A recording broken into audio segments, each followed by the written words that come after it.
May I request Dr. Udaya Bhaskar Kodukula? He is from ArcelorMittal, and I request him to say a few words and his speech.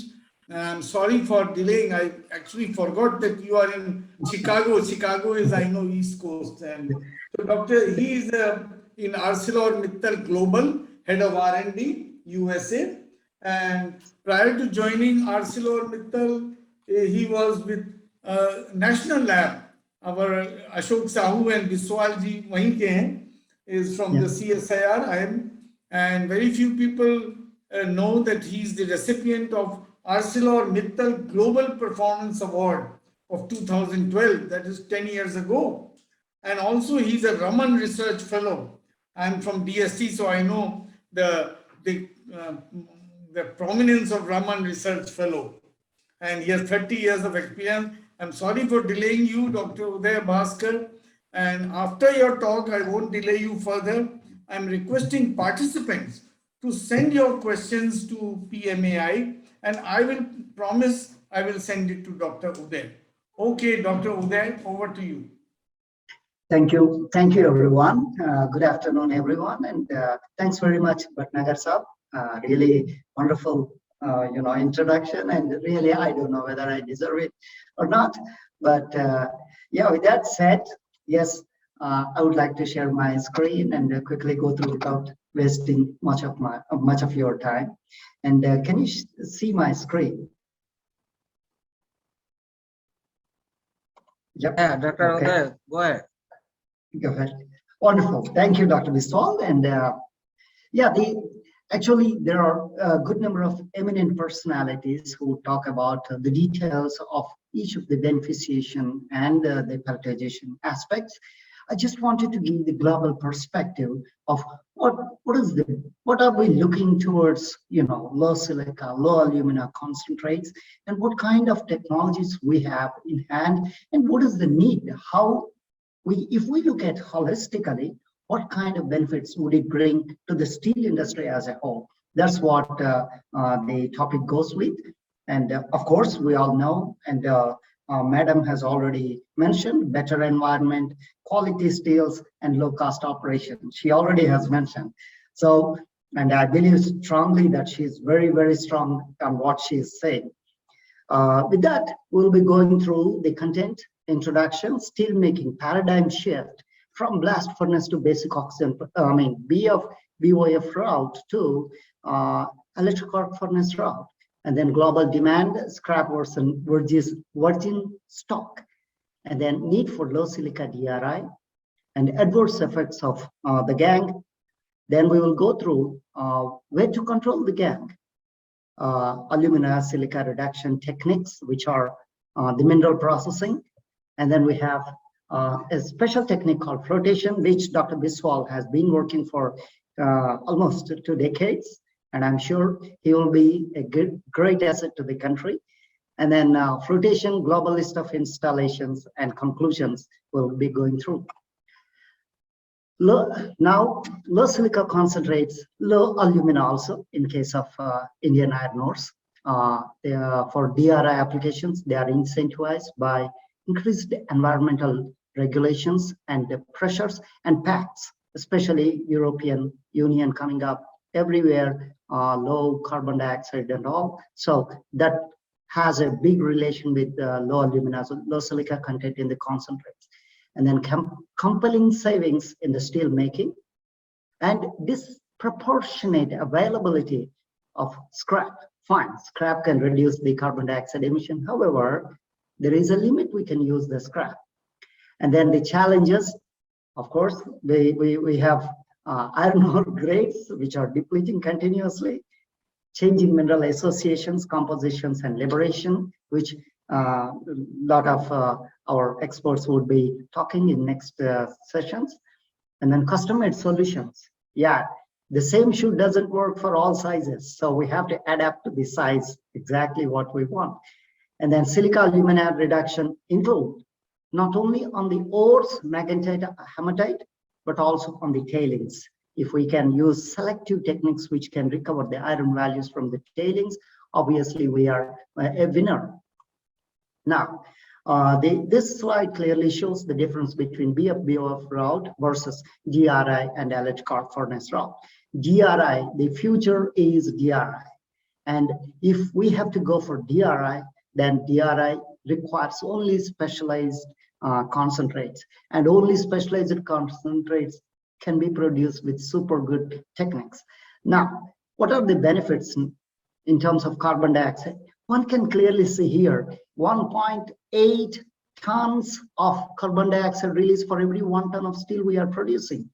Now imagine the world is generating approximately 2 billion tons of steel, 1.8 billion more precisely, and 1.8 billion multiplied by 2 is a carbon dioxide. Imagine carbon dioxide is a gas, not steel. So much volume of gas is being generated. Just I'm showing the magnitude, but everyone else knows that. And as we go to a technology of direct reduction, DRI, and electric arc furnace, obviously that number can be reduced by 10 times. And this is what all the nations are working together. And I'm sure India is in this direction much ahead by using high-grade ores. And now they are getting into low silica concentration. Example, ArcelorMittal has the state. I'll be walking you through. And then, are we ready with the technologies and for the sustainability of the steel industry? Yes, we are ready in terms of technologies, but there are other aspects which we have already. Some of the experts have expressed that. Are we ready for India? Yeah, those are things everyone has to discuss on. Right now, if we look at 1.8 billion tons of steel production, and we have scrap availability of 575,000 tons, 575 million tons. There is a big gap of 1.3 billion tons where it has to be. It can only come from the virgin iron ores. Now, virgin iron ores. Now, if we put DRI, electric arc furnace, if we look into the silica and the gangue content here, the lower gangue is obvious lower slag, lower energy consumption, and then higher metal losses into the slag. So all these benefits can be achieved by having a lower silica, lower alumina concentrates. Now, with that said, what is the magnitude of the dollar value on each of it? If we look at the 0.1% of silica translates directly $0.368 per ton of the ore treated or per ton of the steel produced. Now, 0.1% per ton. Imagine it is billion. With the number of, it goes on, like we can calculate 100 million tons and other things. So we are saving in terms of silica, it would be about $0.368 a ton, and in terms of alumina, same number almost. So we are talking something like $0.7 saving, now we have to work on how we can reduce the silica and how much can we. Where can we control this silica alumina? In a DRI plant? Absolutely no. Whatever we send, DRI produces proportionately. While making pellets, no. Whatever concentrate we produce pellets, they produce with the same quality of silica alumina. Now at the mines, fine. Whatever God has given, we have to take it. There is no shortcut for that. In the concentrator, yes. Here we have to work more. And is it easy? Oh, no. No, we have all problems there. High alumina, high silica, nano-sized materials. And do we have the solutions for that? Yes, Dr. Biswal and team in India is contributing big way for that. And there are many other groups of scientists in India. They're all working hard to come up with solutions for specific Indian case. And globally, there are many technologies which are ready, which we can adapt. Fine, to Madam again, the message is governmental policies, incentives, low carbon emissions, all these things, she is taking care from her group. So she has already mentioned that we are closely looking into how to use the tailings and how to get the low silica concentrates or whatever incentives she can give from. Now, with that said, we have technologies like fine screens, all kinds of magnetic separation techniques, and flotation more specifically, because that is the one which can reduce the silica alumina content to the lowest numbers globally. That is proven. Now, getting into here, fine screens, actually fine screens to the level of, we at ArcelorMittal, Mexico, we have tried up to 53 microns in a continuous run. And 63 microns, we could see a silica reduction by 0.4% from the existing operations. Means already we are getting a concentrate about, say, like 3.5 or so. By keeping a 63 microns screen, the silica can be reduced further by 0.5 units, and that translates easily into several $1 million saving. So this is one fine screens, that's a technology. And then we have the flotation, roughing and screening at one of our operations in Minorca, USA. The silica reduction is closely brought by flotation techniques. And this is the example I'm talking about, Minorca mines. Autogenous grinding mills, again, magnetic separators. This is the critical unit here. There is super stack that reduces by 1.5% silica. And now we have the other example from Kerandala, of course. Yeah, we have our Prasad, Mr. Prasad online, and he's the in charge for the whole plant. And the way he's bringing the numbers, it's really, really exciting. They have the Derrick super stack here, the stacker sizer, and then they have the HGMS, and fine, this combination is the perfect combination, and we are getting silica as low as possible. And then he's also exploring new technologies with Dr. Biswal to reduce further the silica content using flotation techniques, whether it could be mechanical or column flotation. Now we go to Tilden mine, again in the US. Again, flotation, rougher, screener, rougher, scavenger, and cleaner, all kinds of combinations. And yeah, the plant is operating in Tilden mines. And this is a CVRD example in Brazil, straight away from 25 to 1% silica reduction, means to 1% silica in the concentrate using column flotation cells and the mechanical cells combination. So I just want to bring these are all the column flotation and mechanical cells in operation at different countries, in different countries. And let us come to our neighbor, China.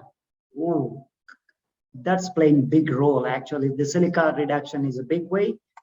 And this is a big list of installations in flotation technologies everywhere, including our Kodrumok, but unfortunately it's non-operational now. Towards the end, DRI electric arc furnace is the pathway forward, environmental reasons. Low gang and DRI, low silica, low alumina, low silica in the concentrate for advanced technologies. Flotation technique is super selective, and we should go for it. And both mechanical and column flotation and reverse flotation are the solutions for some of the plants. And again, we have to adapt to the technologies, and we should find out a solution for ourselves. Critical decisions are nothing but the amenability, and holistic cost-benefit analysis is to be brought while we are selecting. Of course, being an integrated steel mill, ArcelorMittal looks from one end to the other end, including the logistics. So these are all the things we have to look in a global perspective. Gentlemen, ladies and gentlemen, thank you very much for giving me the opportunity. And Bhatnagar Saab, I really appreciate your patience and all the emails, communications, and all. Appreciate it. Thank you very much, everyone. Thank you, Dr. Udaya Bhaskar. I'm delighted that you have joined us early morning, you can say. Yes. My humble request to all the participants is that he has raised very quick questions. Particularly, you are the first speaker who has spoken about DRI, because there are a lot of our members who are also producing DRI, and they are a combination. So they will be delighted by your talk. And I'm glad you mentioned the names of Mr. Prasad and Dr. Biswal. They are our gurus, and we will hear to them. But my request to you is, you can, if you wish to, you can go and sleep now. Yes, Because, yes, sir. but you are most welcome. So thank you very much, Dr. Udaya Bhaskar.